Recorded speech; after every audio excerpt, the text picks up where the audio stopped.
We want social justice. आम्हाला social justice हवं आहे.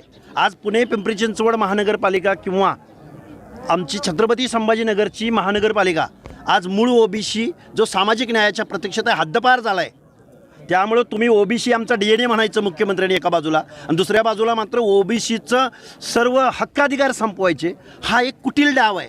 त्यामुळं आम्ही आमच्या ऊर्जास्थळावरती तुम्हाला जमते का नाही बघा. आम्ही आमच्या ऊर्जास्थळावरती तुम्ही पैसे दिले काय नाही दिले काय हे आमची ऊर्जास्थळं राहणार आहेत. यांचं स्थान आमच्या मनामधलं कुठेही जाणार नाही. महाराष्ट्राच्या मनामधलं कुठेही जाणार नाही.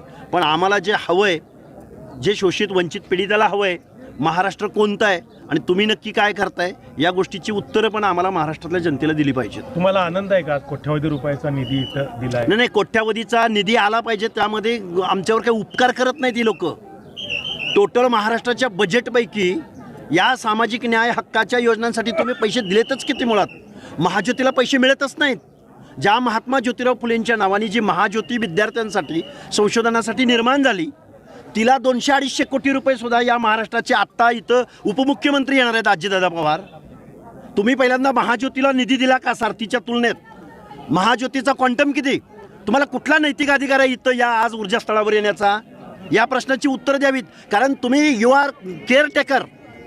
तुम्ही इथं तुमचा लांबजाम आणि तुमचं राजकारण करायसाठी जर ऊर्जास्थळावर येत असाल तर खबरदार. दोष फक्त अजित पवारांचा? अजित पवार असोत की मुख्यमंत्री असोत. अजित पवार कोणाच्या मंत्रिमंडळात आहेत?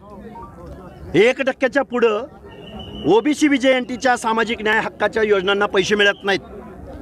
अजितदादा वित्तमंत्री आहेत म्हणजे मुख्यमंत्री यामध्ये त्यांचीही जबाबदारी आहे, त्यांचाही रोल आहे.